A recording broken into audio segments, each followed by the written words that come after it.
Hey, it's Mr. Keys, and today we're going to start a brand new video series on melodies.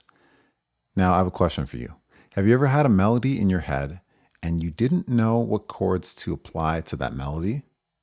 Well, if your answer is yes, then this video series is just for you. We're going to explore simple and more complex ways of doing exactly that. Today, we're going to start with a really simplistic version, and so let's start. The first thing is I want to show the note labels for the notes for the melodies. So I'm just going to click on here and go to view and make sure that note labels is ticked off. And if you don't see them, it's probably because you haven't zoomed in enough horizontally or vertically. Okay, so now we can see that's a C, that's a D, that's an E, etc.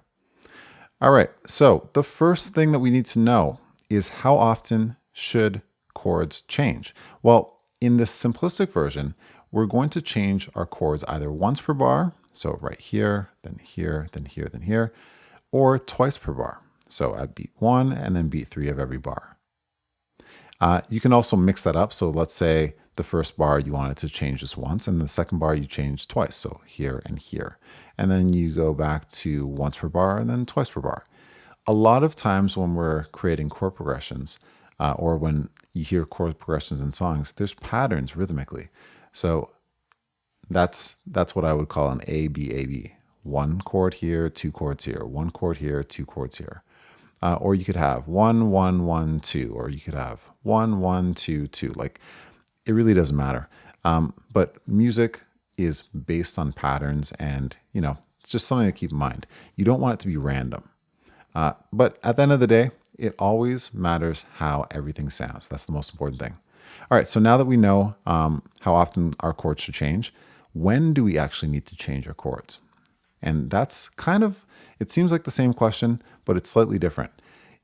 If the melody dictates that we need to change, then we change. So what I mean by that is, let's take a look at the first bar. We're going to change our chord. So if we said that we're going to change it once per bar, then we're going to look at the first melody note of that bar. So that's a C. So I want to make sure that I choose a chord that has C in it. So that's either going to be C major, F major, or A minor. In our second bar, our melody note's E, so my choices are C major, E minor, and A minor, and so on and so forth. So what I'm going to do for this pattern is I'm going to choose A minor for the first chord. I'm going to choose E minor for the second chord because our second note is an E. For the third bar, I'll choose D minor. And for the fourth bar, I'll go back to A minor. Here's what this sounds like.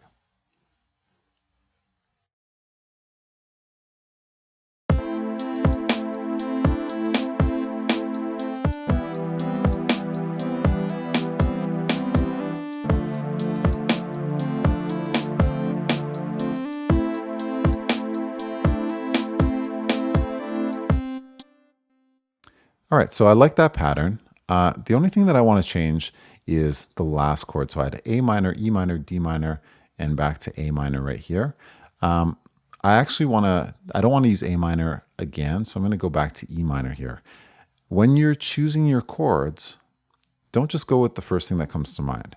Try different progressions because everyone will sound slightly different and provide a different mood and feeling. So it's really important to try different ones. Here we go.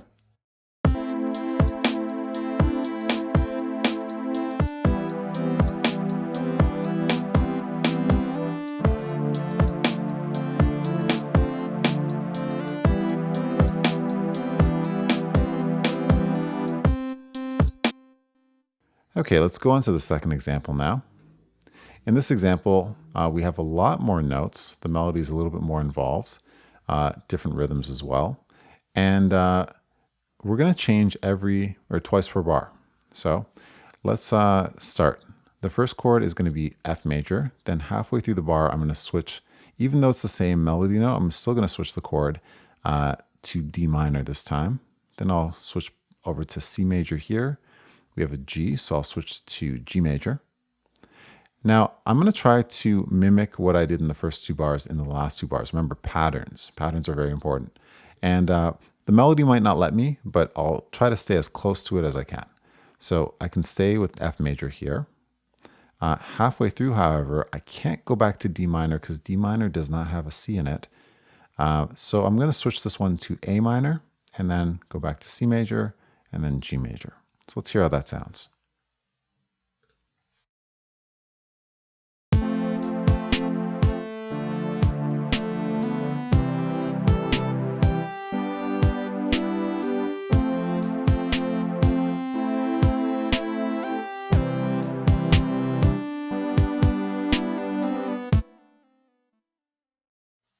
Now, something you have to keep in mind with this video series, I'm not teaching you how to play the chords, so how to make them sound more full and things like that. We're just talking simply about what chords to choose, which is just as important as how to play the chords. So with that example, we changed twice per bar, and you can see that the chords are not really that sophisticated, but it doesn't really matter. This is just going to be a really simplistic version, and in future videos, we'll learn how to add things to make our chord progressions sound a lot more interesting. So hopefully you learned a lot. Stay tuned for the next video.